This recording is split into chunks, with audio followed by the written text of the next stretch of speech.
And also live on 2-3 Ghana on Facebook, DSTV channel 279, all across the world on 3news.com. I am Alfred Ocansey. Tonight, the minority in Parliament, they have sent a strong signal to government that they will fiercely resist some tax waivers and exemptions worth over 7 billion Ghana cedis.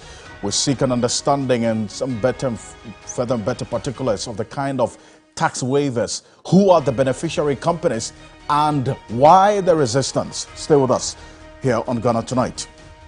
We have details for you. While the promotion of the Sexual Human Rights and Ghanaian Family Values Bill is under consideration in Parliament, the human rights advocacy group Amnesty International is demanding the immediate withdrawal of the bill from Parliament. We hear what their concerns are and if they will indeed mean much. Stay with us here on Ghana Tonight. We'll get into it. Also, a meeting to determine the fate of the 11 senior high school head teachers who have been interdicted for alleging the charging of unapproved fees was held earlier today. We'll hear from the president of the Ghana Association of Teachers, that's NAT, and also the Conference of Heads of Assisted Senior High Schools, CHAS, who were in the meeting earlier today. As always, you're an integral part of the conversation. Let's hear from you. The hashtag we're using is Ghana Tonight on Facebook and X. Let's get talking.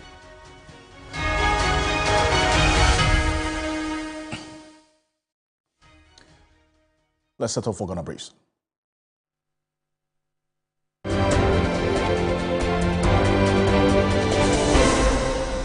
There is a fresh contention in Parliament over a number of tax waivers scheduled to be approved for some companies under government's flagship One District, One Factory policy, while the minority contends that the waivers are unnecessary at a time government is heaping new taxes upon Ghanaians.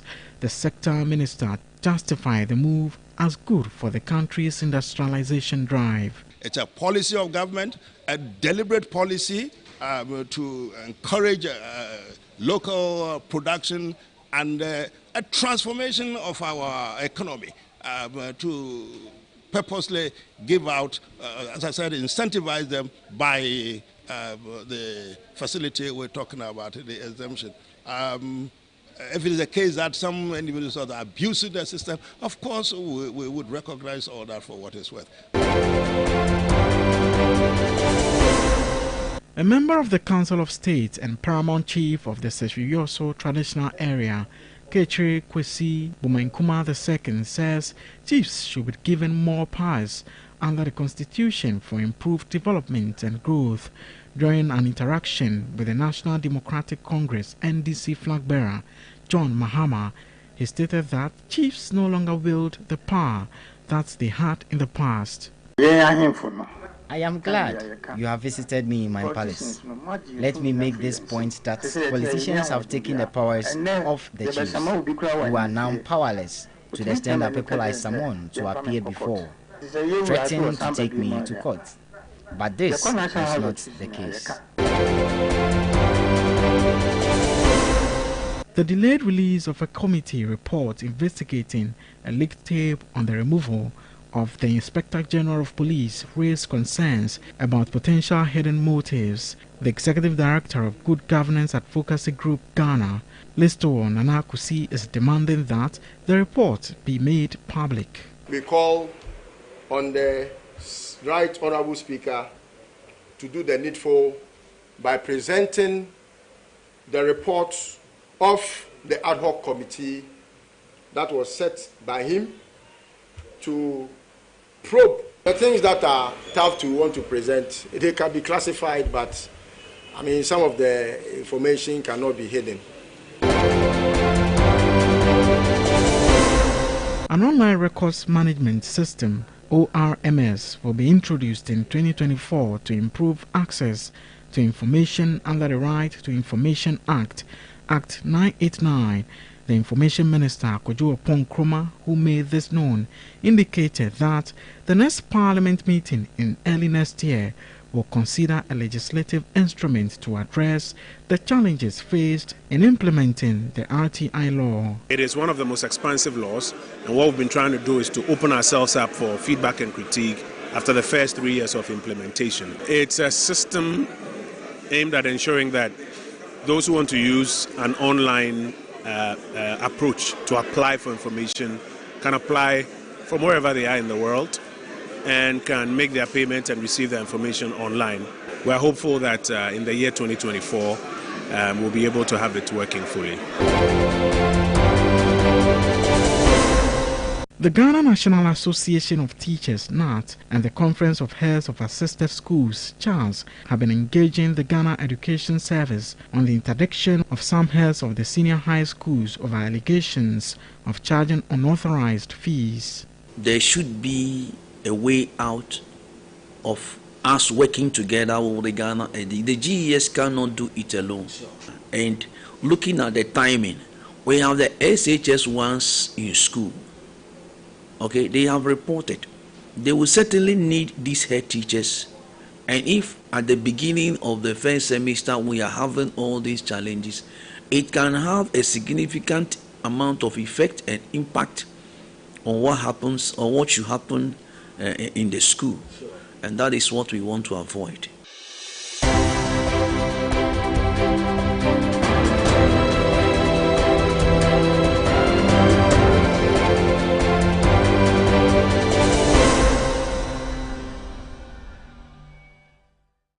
Well, there's more news on 3news.com. Make some time and visit 3news.com.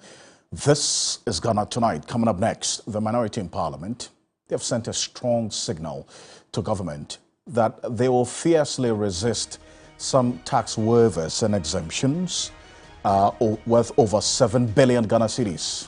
We seek an understanding of the kind of tax waivers we're talking about, who are the beneficiary companies, and why this specific position taken by the minority in this instance. So earlier, the minority leader, Dr. Kisla Tuforsin, had raised specific concerns about some tax waivers worth over 5.5 billion. It's about $445 million being given to some 47 companies. And that tax exemption application is before the Finance Committee of Parliament, of which he is a member. Now, take a look at this. These are some of the specific issues that they put in that earlier stance about that $445 million tax exemption. And according to the minority, at that time, this was just about 2 weeks ago, there are about 45 companies that have been presented to Parliament as one district, one factory companies, GIPC strategic investors, etc., to be exempted from the payment of taxes. In total, according to this document that the minority provided, government is asking Parliament to grant tax exemptions to the tune of almost $450 million for some 45 companies, equivalent of about 5.5 billion Ghana cedis.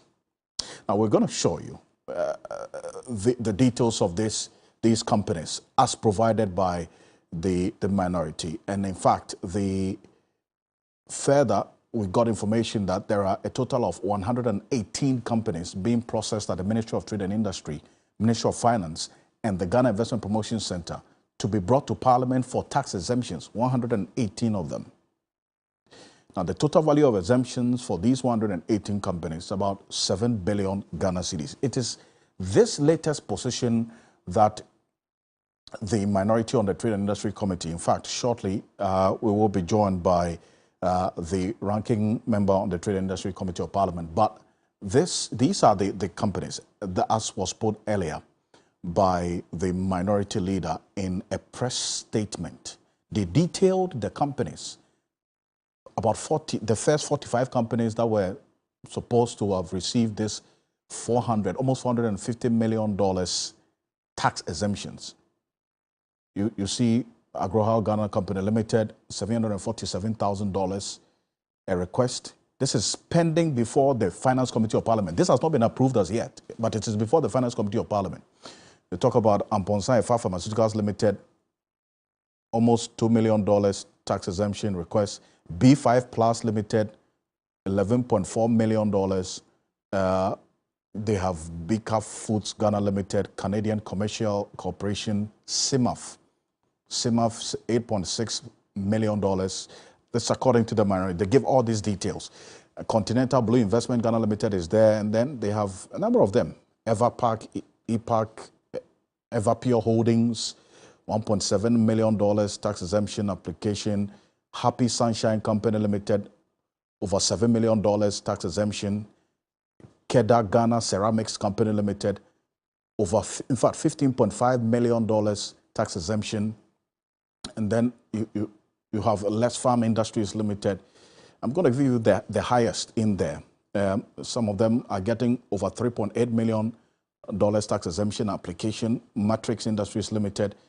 There is Multipack Company Limited, $9.5 million tax exemption application. Nungwa Warehouse Ghana Limited, a little over $170,000 tax exemption application. And then take a look at that. This particular one, the 36th company, that's Central Oil Refinery. And you know that Central Oil Refinery was in the news not too long ago about bringing in a number of oil tankers into the country. And this is the private refinery in Tema. And you had a number of the players in the oil and gas industry raising concerns about how this company was able to bring that number of oil tankers into the country. This Central Oil Refinery, according to the minorities document, is going to be, well, based on the application for exemption, $261.6 million tax exemption. That's what government is hoping or expecting the Finance Committee to give approval to before it even comes to the plenary. Almost $262 million. Then you have the Grand Chem Limited, over $12.6 million tax exemption application. And you see Sunda Ghana Investment Limited, over $22.8 million in there. So this is information that we have as published. You see Honorable Kessler Toforsing there. He put out this statement earlier, and he's a member of the Finance Committee. In fact, prior to he being elected as the minority leader, he was a ranking member on this Finance Committee of Parliament and a former Deputy Finance Minister. So put out this statement detailing the amounts that have been put before the Finance Committee for this tax exemption. Honorable Yusuf Suleimana is Member of Parliament for the Bole Bamboy constituency. He is the ranking member on the Trades and Industry Committee of Parliament. He's joining us on Zoom. I thank you so much for your time here on Ghana Tonight. And you say that beyond this 5.5 billion cedis tax exemptions before the Finance Committee, you are also talking about some 7 billion cedis tax exemptions for a number of companies under 1D1F? Yes, so what we are saying is that beside the 5.5 billion Ghana cedi tax exemptions that are before the Finance Committee, we are also well informed that an additional 7 billion is at the Ministry of Finance, and they are ready to present it to Parliament for consideration. I see. And do you have any further and better particulars, some detail about this 7 billion cedis tax exemptions at the Finance Ministry, the nature of the companies in there? Do you know? Yes, so, you know, the 5.5 billion has been with us for over 2 years now, because at the point we realized that there was a need for us to have a tax exemption regime, a tax exemption act. And so we suspended the granting of tax exemptions, especially under the 1D1F projects. And so there was a pile-up at the Finance Committee. At the same time, the Ministry of Finance was also piling up applications that they had received, hoping for Parliament to pass the 5.5, then they will bring the 7 billion. Unfortunately, as we speak, the 5.5 has not been approved, and we have told them we are not going to approve it, and that the 7 billion that they're talking about shouldn't even come, because what is with us will not be approved. I see. But is this going to be a consistent position by the minority that if this 7 billion cedis at the finance ministry, the tax exemption you're talking about, if it should find its way before you, the Trade and Industry Committee of Parliament, this is something that we're going to be consistent with the position by the Finance Committee, the members of the Finance Committee of Parliament, that you're not going to give support or approval to this? Exactly our position. We are saying that at this material time where this country, we cannot go out there to borrow, and that we have to look within to borrow. We are saying that at this material time where we are imposing taxes on our people, and we are saying that we want to generate 11 billion Ghana cedi domestically through taxation, it will not make sense to want to give out 12.5 billion Ghana cedi in the name of tax exemptions under 1D, 1F. What we are simply saying is that it will amount to robbing Paul to pay Peter, or robbing Peter to pay Paul, because you cannot be taxing the common Ghanaian, the poor people down there, with all sorts of taxes. At the same time, you are ready to give out more than what you would have even generated through your domestic taxes for the 2024 financial year. And so we think that it doesn't make sense. And so they shouldn't bring it. Even what is before us will not be approved. We are talking about the situation where today we are imposing taxes that are very regressive. For instance, diesel and petrol vehicles are going to be taxed a flat rate of 100 Ghana cedi per annum. What that means is that the Okada rider, the Prajia rider, all the tricycles that you see that uses either petrol or diesel will pay 100 Ghana cedi annually once the tax bills are passed into laws. Now, this tax system is regressive. It's regressive because once you are charging the Prajia and the Okada people 100 Ghana cedi, you are also charging tabulator trucks, V8s, other very expensive vehicles, whether commercial or private, same 100 Ghana cedi. What it means, they will continue to be poor, and then the rich will continue to be rich, because this tax system is not equitable, and so we shouldn't allow such a tax policy to be imposed on our people when we are ready to give out over 12 billion Ghana cedi in the name of 1D, 1F. We are also saying that if we pass through the taxes that they have, the tax bills that they have put in the budget, for instance, where they are going to tax local transports, whether it's by road, whether it's by rail, whatever it is.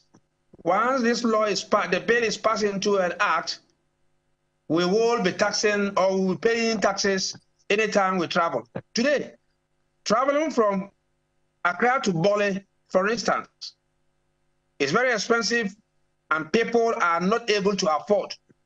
But this government is saying that they are going to add taxes on the cost of transport. Should we sit down and allow them to impose these taxes when they are ready to give out over 12 billion Ghana cedi in the name of 1D, 1F? Again, in this 2024 budget, they are saying that once we pass the tax bills into acts or into law, they're going to tax are people who generate what they describe as carbon dioxide. Now, how they are going to measure the carbon dioxide in order to be able to tax or impose the tax levy on it is another thing to think about. They are saying that every 1 ton will be charged 100 Ghana cedi. How they are going to quantify this, how they are going to measure this, we leave that to them. And so these are some of the problems. My brother, don't also forget that this is a government that came to power with a slogan that they were coming to reduce taxation and go into production. Today, what are we seeing? Right. These were the guys who, 2017, described some taxes as nuisance taxes. Today, they are introducing taxes that you cannot even describe. And some of the nuisance taxes they claim the NDC had introduced, they are bringing them back. For instance, in 2024, they are saying that when you take a domestic flight from Tamale to Accra or Accra to Tamale or any other part of this country, you're going to pay a tax on that. This tax, when we suggested it under the NDC administration, it was described as a nuisance tax. Today, they are seeking to reintroduce it, and they think that it is appropriate. They think that it should be allowed to go through. So the minority, we are saying that they should be sensitive to Ghanaians, that their tax policies should not be regressive, that their tax policies should be equitable, their tax policies should bring some amount of certainty to the taxpayer. And so these are the things that we are calling on government to do. I see. And I thank you very much for this particular call that you make of government to look into these concerns that you raise about the amount of tax exemptions as you have put out, 7 billion cedis, based on the information that you have about what's before the finance ministry. And this is different from the 5.5 billion cedis equivalent, that's about $450 million, which I put out the details of, as was also indicated by the minority leader in Parliament and the companies, some of the companies that I mentioned earlier.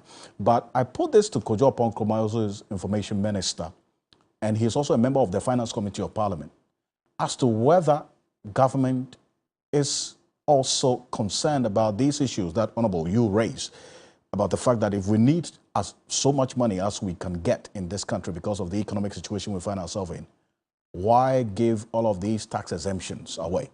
And this was his response. Exemptions bill, because we are clear that not all tax exemptions are justified. But like every other jurisdiction, we're also clear that there are some exemptions that are justified. Fancy a scenario where we need to build an interchange in Takrady, the PTC interchange, a few hundreds of millions of dollars, which we don't have. And therefore, we are borrowing from a creditor to construct that PTC interchange, which would help our brothers and sisters in the Western Corridor a lot. The question is, should you impose a tax on that list of items in the credit facility? Because if you do, that $400 million project may end up becoming $460 million because of the taxes. And then you have to come and ask the Ghanaian taxpayer to pay $460 million back instead of $400 million. That's the decision you have to make. And that's how you have to determine whether every request for tax exemption is worth it or not. It is not a blanket rule that all tax exemptions are bad or that all tax exemptions are good. And so I think it's legitimate that our colleagues raise questions that they want to examine the request for exemptions that are yet to be considered by the committee. The objective of the committee's work is to examine each of these tax exemptions one by one, and even within them to examine every single item. I've been in committee meetings where as a committee we have rejected some of the exemptions, or we have rejected specific tax handles that were requested to be exempted. And I have every confidence that the committee made up of NDC and MPP members will do a good job. But to start off by saying that the mere fact that the applications for exemptions before the committee is a no-no.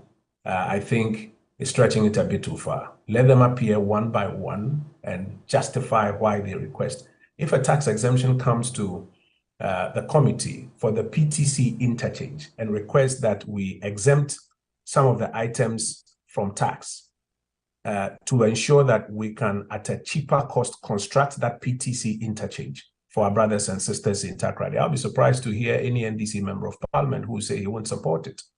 But if an exemption comes that says that for somebody's, business, his cost of operation should be waived unjustifiably through tax exemptions, I am going to be surprised if there's an MPP member on the committee who will also support that. So it's on a case-by-case basis. I think what needs to happen is that we have them appear before the committee and make their case, and we can examine it one by one.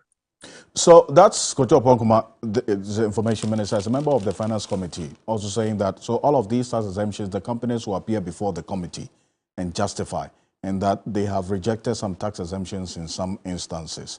And in fact, says, Honorable, the concerns you raise are legitimate, and it's something that had to be raised as well. Professor Lord Mensah is an economist. He's a senior lecturer at the University of Ghana Business School. He's also joining us. Professor Lord, thank you so much for joining us here on Ghana Tonight.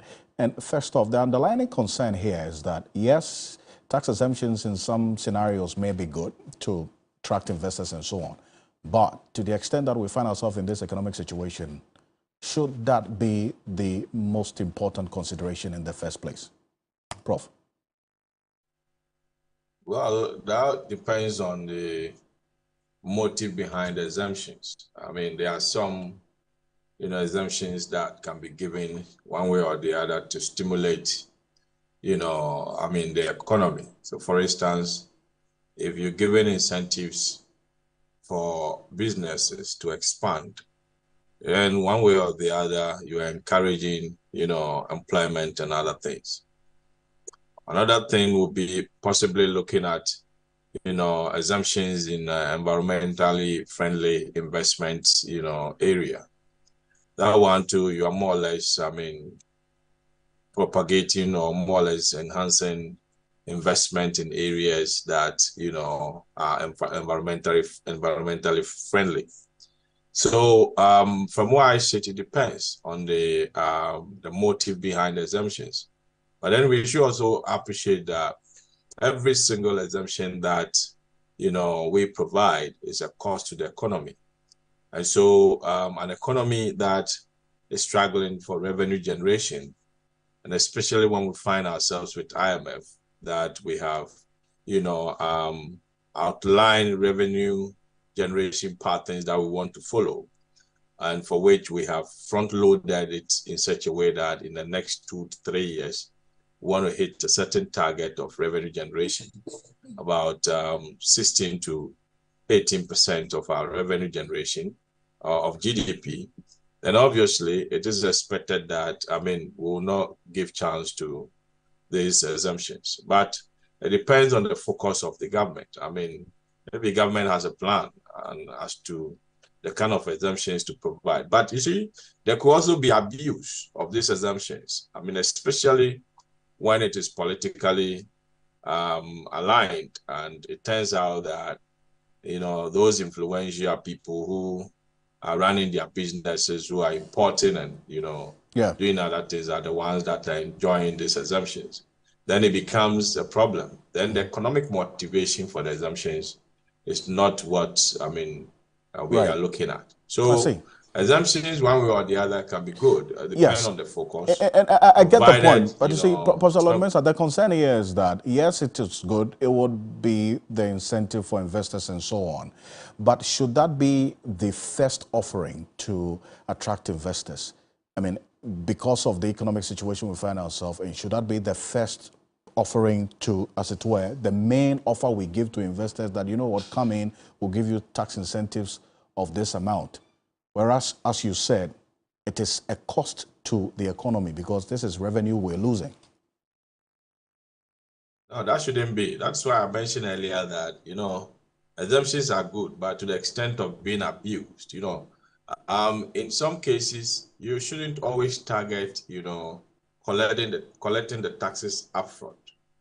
if we are looking at the economic, benefit of taxes, then possibly deferring it or, giving that kind of exemptions for those exemptions to multiply in the economy, it's a good thing.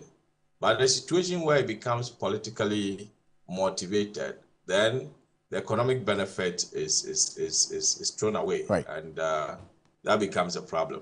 Okay. Appreciate your time. I thank you so much. Thank you indeed. Professor Lord Mensah, thank you so much for joining us here on Ghana Tonight. He is the senior lecturer at the University of Ghana Business Schools. Thank you to you as well, who is the ranking member of the Trade and Industry Committee of Parliament, joining us, Member of Parliament for the Bole Bamboy constituency, Honorable Yusuf Sulemana. Thank you for joining us here on Ghana Tonight. Coming up next, we still stay in Parliament because the anti-LGBTQ plus bill, that's the promotion of proper sexual human rights of Ghanaian family values bill, is under consideration in Parliament. Now, the human rights advocacy group Amnesty International is demanding the immediate withdrawal of the bill. We'll hear from them shortly here on Ghana Tonight. But let me just give you an idea of what's been happening in Parliament since the consideration began. Bear in mind, there are 38 proposals for amendment to this bill, 38 of them. And the Speaker of Parliament has been consistent that he wants this bill passed before this session of Parliament ends on the 22nd of December, which is just next week, Friday. All right? Take a look at this. We have, and I think we raised this when the committee was considering it, that the proposed amendment in 3C may create unintended consequences, because sexual intercourse between a man and an inanimate object or a woman and an inanimate object would necessarily include sexual intercourse with all manner of aids that couples use to enhance the sexual experience. And I'm not sure if that's what the intention of this bill is. It would necessarily include sex toys and other aids that couples, heterosexual couples, also use to enhance the sexual experience. So if that is what the House intends, then we have to be clear in our minds that we may be criminalizing activity which may not necessarily be limited to only those LGBTQI community that's the target of this bill is. But it may also be targeting straight couples who use sex enhancement tools to enhance their sexual experience. So we need to be mindful of what the unintended consequences of 3C could be. And I'd propose that 3C be deleted from this amendment. Thank you. I was worried that it was with a person as singular, but if we are being guided that singular would have a purposive interpretation of multiple, because there are instances where you can have 3 persons of the same sex having sex at the same time. And so if you say with a person, that's why we did it between, so that there will be more than one person. But if with a person would, like you said, in the case of an orgy still apply, then we will go along with it. I just wanted to update the knowledge of the majority leader, because what he knew in 1957 is not what is happening in 2023. Well, so these are just bits and pieces or snippets of the debate in Parliament for the consideration of these amendments to the anti-LGBTQ plus bill. But Francis Nantete, who is a board chair of Amnesty International, is joining us on Zoom. Thank you for joining us. I've seen a statement you released earlier asking for the immediate withdrawal of this bill from Parliament. Why? Because this bill infringes on human rights. It infringes on a number of provisions that contradict it. The 1992 Constitution, the right to assembly, my right to having access to good health care, so all manner of things, and it breeds hatred and it is discriminatory. And the 1992 Constitution frowns on discrimination. And that is why we think that this law has no place in our Constitution. We don't need to pass it. 2, one's sexual orientation should not be the business of the state. The state cannot regulate sex. We can't do that. And we are setting the stage for unnecessary attack against minority groups, especially people with different sexual orientation other than what Parliament want to assign to people, which is very unfortunate. Parliament cannot assign my sexual orientation. In any case, how, to the extent that Parliament will discuss if people are going to use sex toys or whatever, should that be a business of Parliament? I can decide if I have a wife and my wife agrees to the fact that we should use sex toys. There's no law that can be passed that can prevent that from happening. The only thing that Parliament may succeed in doing is to set the stage for people to be eavesdropping people's rooms, going through people's windows, and coming out with allegations against such people, which will be absolute attack on their right to privacy. And I think that we are moving at a pace that is dangerous. We all will be at risk. We don't need to tolerate this. Okay. Because you see, if I have a sexual orientation that is not what Parliament thinks it should be, it doesn't make me a criminal. My innate feelings can never be defined by any law. And we must accept that. But Ms. Nyacheti, I want to understand this.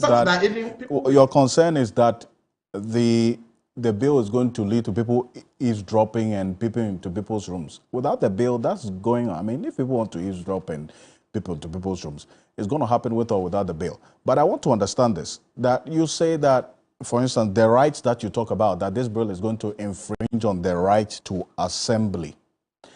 Are you talking about the rights of the gays and lesbians or the LGBTQ people to assemble as gays and lesbians? Because where is that in our Constitution as a right?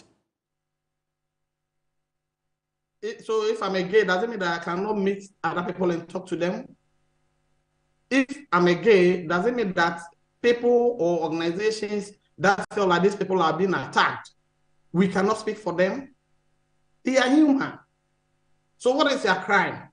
The crime is that I had a different feeling towards other people, or I have different sexual orientation. That makes me a criminal, such that I cannot gather to talk, such that other people cannot even represent me, see me as a persona non grata. I mean, we should move out of the idea of a gay is somebody that society doesn't want to see. That person is a demon. That narrative should change. If we pass this law, gays will continue, lesbians will continue to live in Ghana. If you pass this law and criminalize the use of sex toys or dildos or whatever, we will continue to use them because it is a private affair where individuals sit in their rooms and agree to do something that does not offend any Ghanaian. That is not public nudity. They don't have sex outside. Even people who are heterosexuals, if they do have sex outside, it's a crime.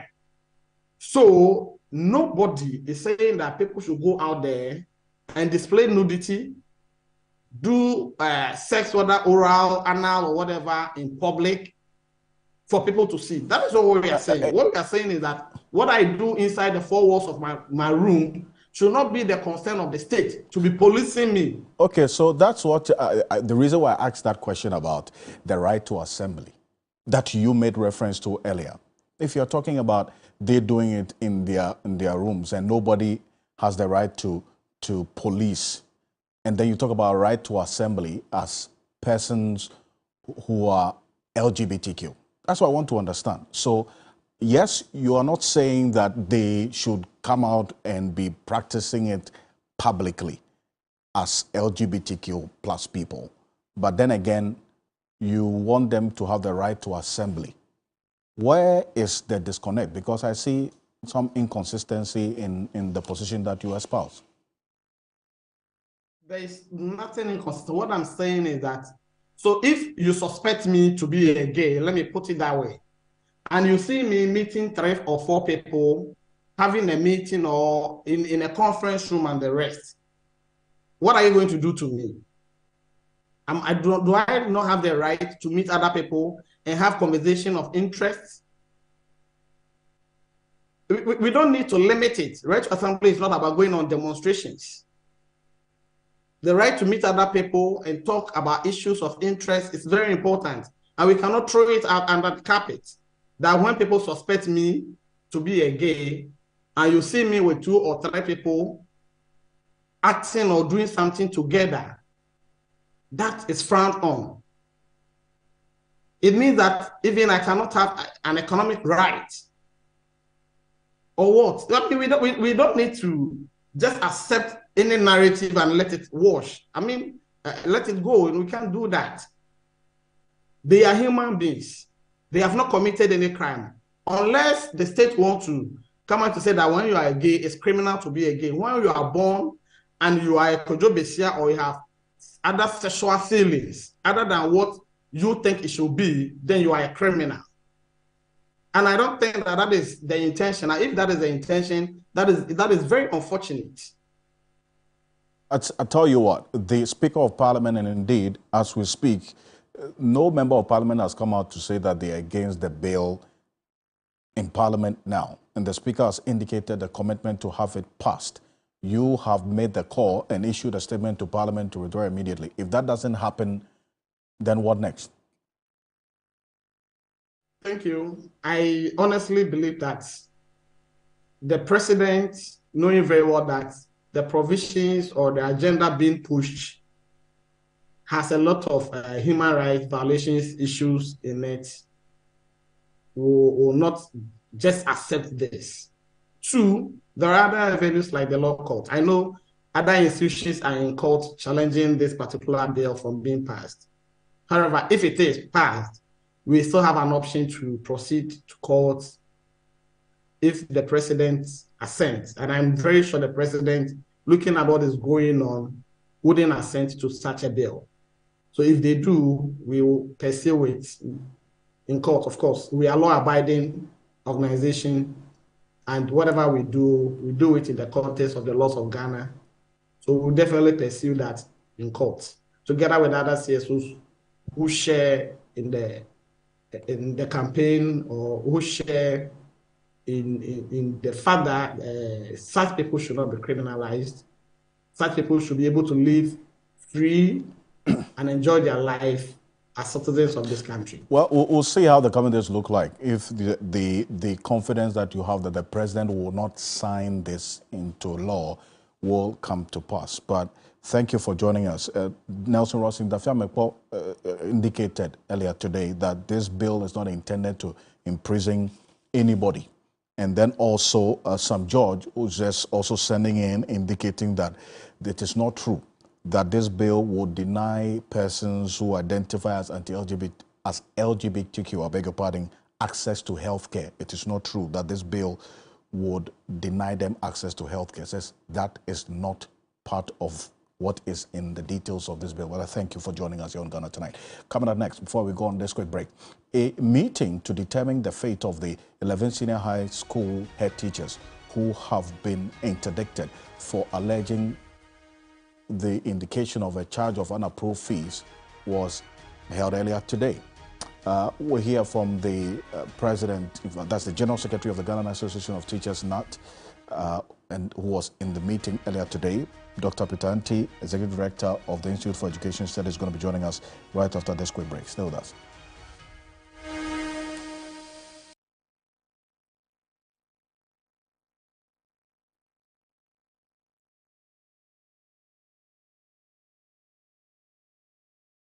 Have you been to Aqua Safari lately? Let me share my experience with you at the new Aqua Safari Resort. When you arrive, you're greeted by warm smiles and introduced to your 24-hour butler who already has your itinerary sorted. Enjoy water sports activities like jet ski rides, kayaking, water sliding, flyboarding, and castnet fishing. You can even have your lunch here on the boat cruise. Experience horseback riding, tennis, and some golfing amongst a host of other activities. Let the tour guides take you through the sceneries of the Volta River, the mangrove forest, the friendliness of the animals, local and exotic birds, while you pet and feed them. You can have this large space for your conferences, corporate retreats, and so many activities as part of the package. We chose to have our breakfast with a beautiful sunrise right in front of our cabin. We had an amazing experience and I can't wait to return for more. Visit Aqua Safari Eco Resort in Ghana, bringing you closer to nature. First guy to get to the top of Mount Juango wins. Are you ready? Go! You think you're fast enough? You think you're strong enough? You think you're man enough?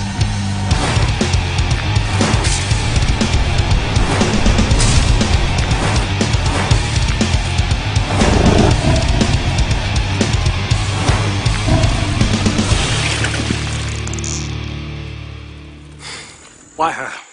Bro, I don't know how to explain. It's just the way she makes me. You! You no fear, no limit. I'm not a competition, guys. I'm the prize.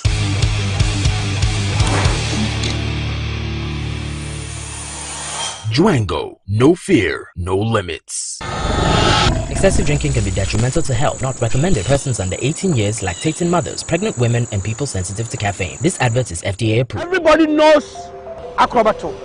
And if you know Acrobato, it means you know M-Punch Homeopathic Clinic.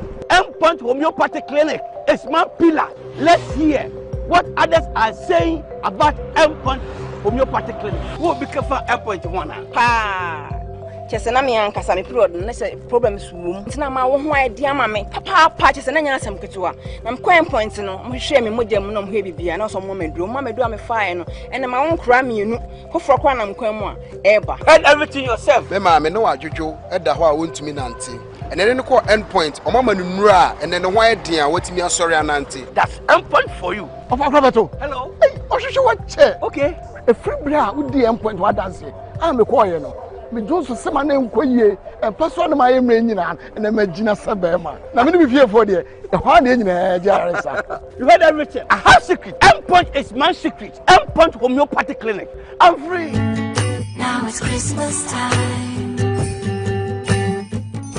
Spruce up your home for the holidays with our stunning collection of furniture at incredible prices.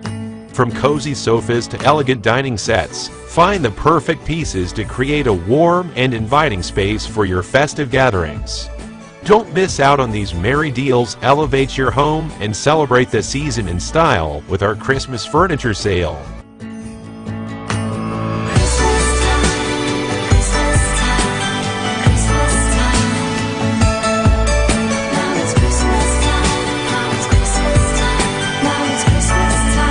Let's begin your home makeover journey at Dubai's leading furniture house, Danube Home. Serene, pristine, natural. This is Maha Beach Resort, set on the seafront in Atuabo and the rich oil and gas hub of the western region. The warmth of the resort can fill your soul. Our well-receptive environment brings you home away from home. The strand of beauty detailing the state-of-the-art facility makes your stay even more fun within the well-thought-through architectural features, hosting all sorts of fun games. Maha Beach Resort has an assortment of packages for all occasions. Maha Beach Resort, redefining indigenous hospitality. Let's go! Get ready for Ghana's biggest comic night, Romano's Incomplete 5, the AVV experience. Asama, we were talking about your penalty, no? And today, I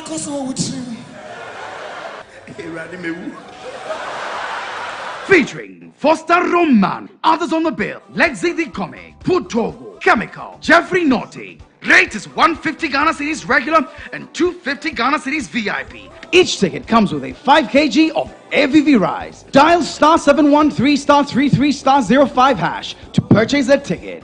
Time is 7 p.m. sharp at the National Theatre on Friday, 22nd December. Proudly supported by AVV Rice, GH Schools, Ebony Condoms, Onga, GT Travel Consult, and Mega 6 Lotto. Call 026-139-1099 for further inquiries.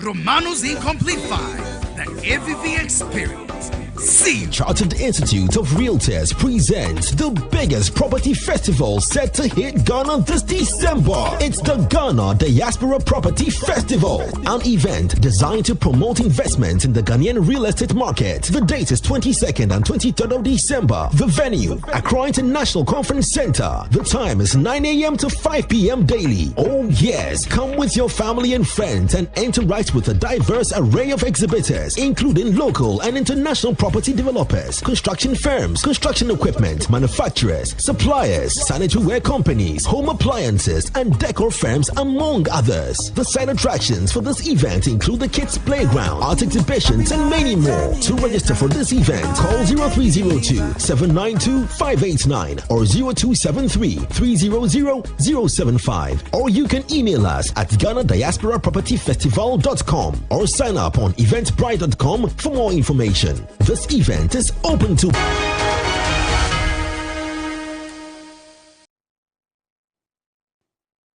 Welcome back. This is Ghana Tonight. Now, over the last 48 hours, we've been telling you some 11 senior high school heads that were interdicted for, according to the Ghana Education Service, charging unauthorized fees. Yesterday, you heard from Angel Kabono, the position that NAGRAT has taken, asking that their members who are head teachers should not take any initiative when there is any shortage of any item in the schools. These are some of the head teachers that have been interdicted. You're seeing on the screen now.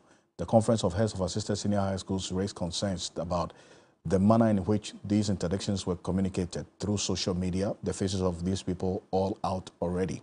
Well, today, the Ghana National Association of Teachers, NAT, and the Conference of Heads of Assisted Senior High Schools have been engaging the Ghana Education Service on the interdiction of these head teachers over these allegations of charging unauthorized fees. From the understanding we get from the General Secretary of the Ghana Association of Teachers, Thomas Musa Tanko, he says that he is confident of a positive outcome from the meeting, that by close of week, this week, these head teachers who have been interdicted will be reinstated.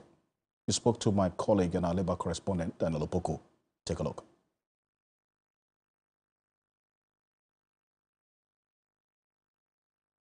A series of these cases broke out.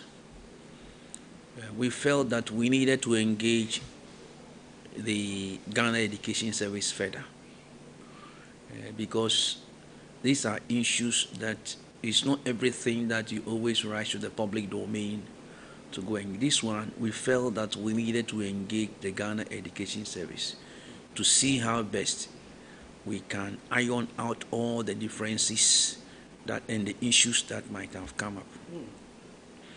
And I want to say that yesterday, the National Executive of the Ghana National Association of Teachers had a fruitful discussion with the Director General and with the leadership of the GES.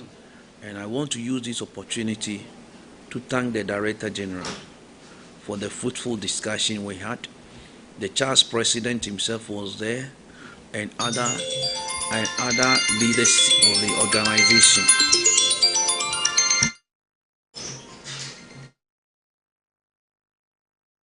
Fruitful discussion yesterday, and I believe that the discussions we had yesterday, the director took notice of all the issues that we raised. So we are hopeful that all that has happened will be put to rest as soon as possible based upon the discussions we had with the Director General. And we want to urge all the SHS heads at this particular moment that once their president was there, whatever it is, their president will communicate the rest of the outstanding issues to them. I don't want to go on air disclosing them because we had a meeting and their president was there. So once the president was there, the understanding was that the outcomes or the outcome of all the issues that we discussed will be communicated to them. And I believe that their president will do same and get back to them. And I believe that by the close of the day, all the issues and all the difficulties, the differences that came up, that leading to the interdictions and all that, everything will be put to rest. And we are hopeful. And once again, I want to thank the Director General for the fruitful discussions we had yesterday with the National Executive. And we believe that the understanding that yesterday we all had, we will all be able to work with it and bring peace and sanity within the environment. And that Yes, when you say fruitful discussions, what should be my understanding? Are they going to reinstate the GS? The understanding, like I am saying, all the issues came up. We brought all the issues before management. And once we have discussed the issues, the issues of substantive and procedural, among other things, all came up. Okay, all came up. And we articulated the issues one by one, the difficulties and all that to the DG, and together with his team.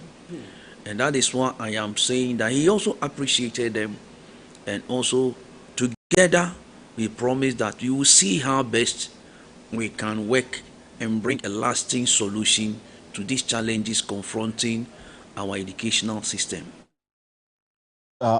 Thomas Musa Tanko there. Dr. Peter Pati-Anti is Executive Director of the Institute for Education Studies. Is joining us on the telephone.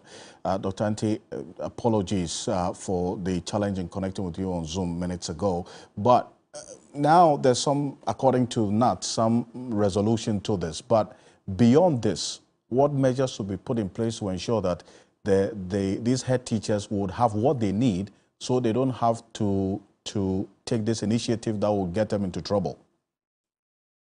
Thank you very much, Alfred. Yeah, I think it's important that the various heads of the associations have gotten involved. We asked the staff, NAT and NAGRA to get involved and go to the aid of the affected teachers. And it's refreshing to know that they are taking these steps, and these people would hopefully be given a second chance. I think the first thing is for the association the various associations, NAT, NAGRA, just to take the lead in these things. I believe that if when the heads decided to do these things, they ran these with the associations, and most of the heads or the association gave the heads of the go ahead to do this. I think it would have been difficult for GES to do or to ask these heads to go on. Ask them to go and then for the punishment that they wanted to melt out to them to carry out those punishments. So first, the associations, CHAS, NAS, NAGAT, should take the lead in pushing for the provision of the needed resources to run these things. But for the heads, I think that they should learn something from this and should not take initiatives that are illegal and that will put them into the position that their colleagues have gone through. No, indeed. Do appreciate your time. Thank you so much for this quick input. Dr. Peter Pati-Anti, thank you for joining us here. Ghana tonight, Executive Director of the Institute for Education Studies. Thank you. On behalf of the rest of the team, I want to say thank you so much for joining us here tonight. Join us same time tomorrow. This morning is on 3news.com. I am Alfred Ocansey. Have a good night. Ghana Tonight is brought to you by Flamingo Paint. Superior durability, superior hiding, superior coverage, simply superior.